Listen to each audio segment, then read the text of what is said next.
I think like yourself, a lot of us would follow people on social media in different counties. We've probably seen celebrations go over the top in terms of ignoring social distancing, and then of course what happened yesterday with Blackrock and more or less a full blown parade, which has been, there was a video of it and I saw it was viewed over 60,000 times by the time of us recording it. So there's probably even an element of a sinking feeling that something was going to change, because I think people in general, for whatever reason, maybe they've decided that, to hell with it, we've won a county title, let's just go as if nothing's happened. And you see Cork GAA then coming out pleading with people not to breach guidelines. But it kind of feels like, did it feel like to you that the horse is bolted on that and people have just decided we're getting on with things? I think in a wider sense, there's definitely been that feeling just in society over the last while. And I think in the GAA sense, I think there's a huge amount of emotion attached to the club championships, which, I'm not saying it's not it's not replicated at county level, but I just think it's a different kind of a factor. It's not as personal at inter-county level, I would say. Yeah, I just think if the county season goes ahead, you guys come from different communities, and if you've no fans there, maybe it's going to be easier to manage it because they won't be coming back to a massive section of supporters. But whereas if you're a club and you've won the county title for the first time in a long while, and it's a massive thing, and you come back to your clubhouse, all your club members are there, there's going to be a couple of hundred people. Look, I suppose kind of not defending it, but maybe just trying to put a bit of context in it, for people who perhaps might be kind of maybe not quite as in tune with it. But I think this is probably coming from the moment that the Ulster Championship thing had happened, or sorry, not the Ulster Championship, the Tyrone Championship. The Dungannon celebrations have been kind of widely condemned. There's also, I think we've discussed this before, and it's difficult to judge when you're not there, but there's been some kind of discontent, people looking at TG Carter and RT club matches and are like, well, are those people in that stand really sectioned or spaced out? I've heard of stories where stewards are trying to police it and they're asking people to move, and people won't move at various matches. I do remember at the Tip hurling final, you could see the Tipperary secretary going over and asking fans to space out about 20 minutes before the game, and they did fan out, and there was no problems. And there was no problems in Páirc Uí Chaoimh yesterday at the match either. I thought the fans were, pretty spaced out.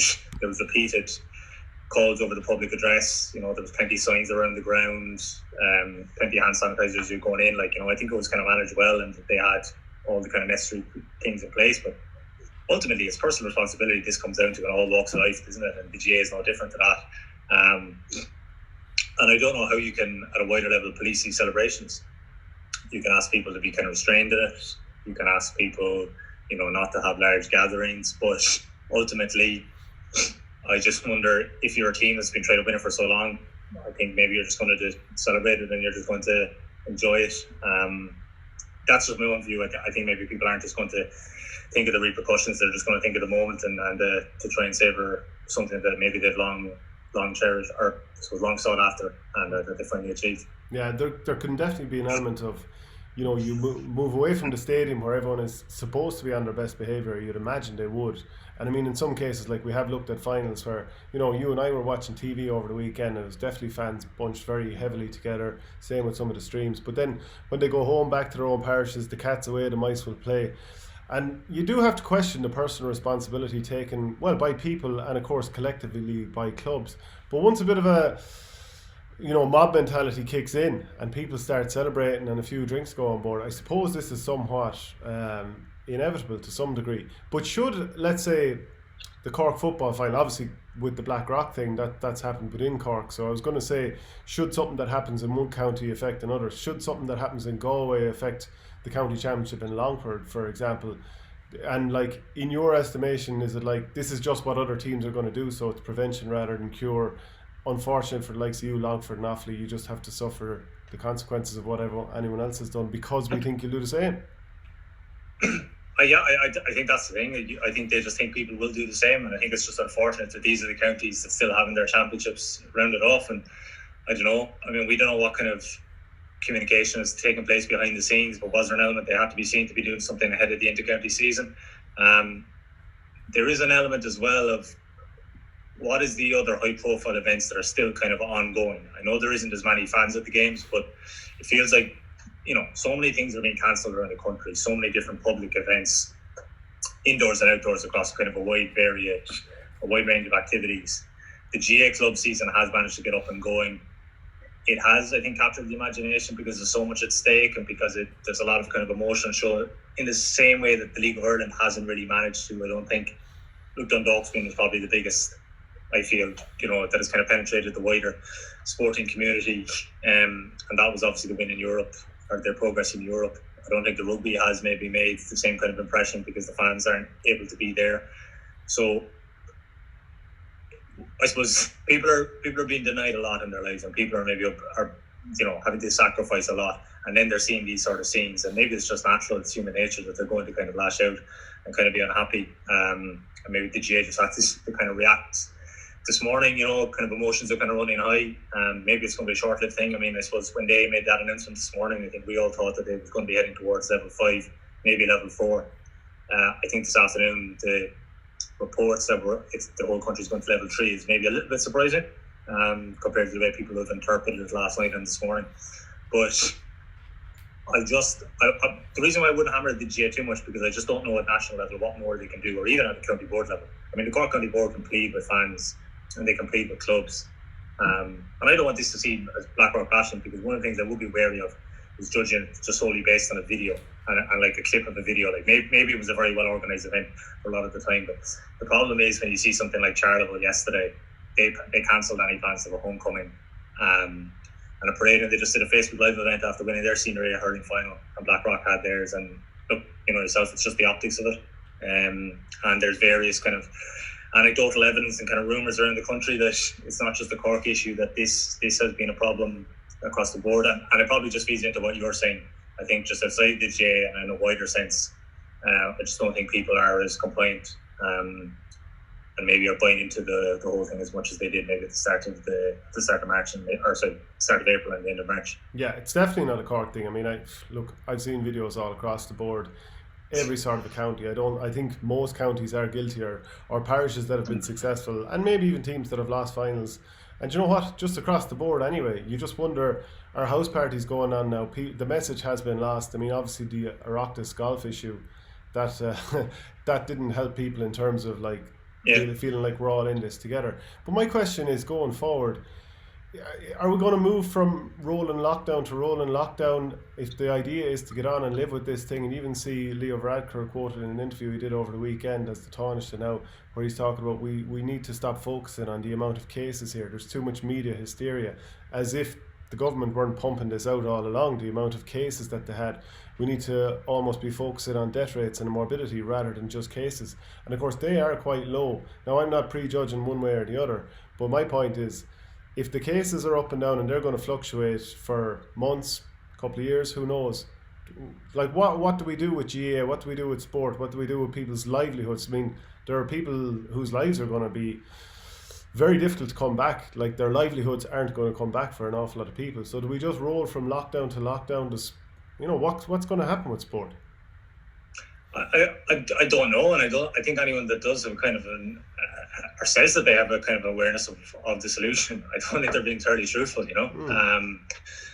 Well, it's guesswork, and that feels like what they're doing in terms of the latest measures, what the GA is doing. It kind of feels like guesswork to some degree. Well, massively. Yeah, perhaps. I think the GA was maybe just trying to send out a message. You could argue maybe there are other ways of sending out messages, punish the sides involved or whatever. But in a lot of cases, if the silverware won, they probably won't really maybe care as much. I guess, I wonder, is this kind of all tied in, part of it, like to the inter-county season? Are they just trying to maybe get things settled a bit and get things cool because they want to get the inter-county season run off? But look, the GA is just, this is going to be touching on what we said, it's just symptomatic of a wider thing at the moment, that the attitude across the board in the country is just very different in compliance terms to the way it was in April or May.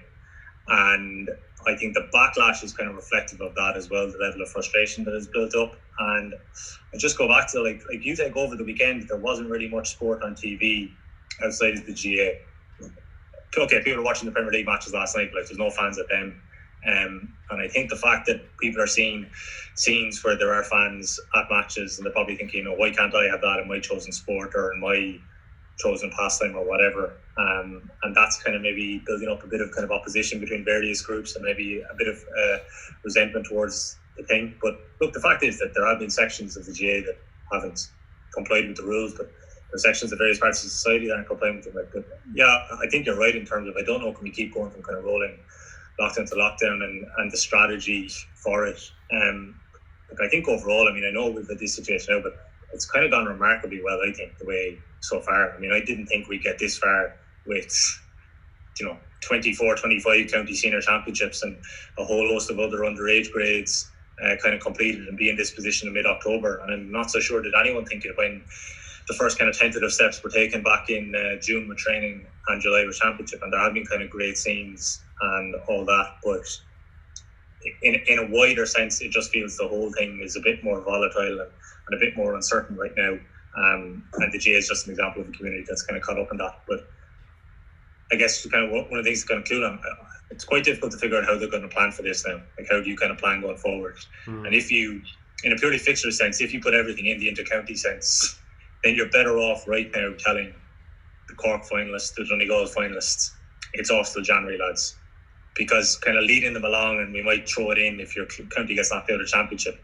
I don't know, is that very kind of fair on the players? And I imagine those clubs will be looking for some kind of a certainty and some kind of an answers now, because for the vast majority of counties and club championships, this decision today doesn't really affect them. It really is the 7 or 8 or 9 counties that are left, or 7 or 8 or 9 county championships that are left.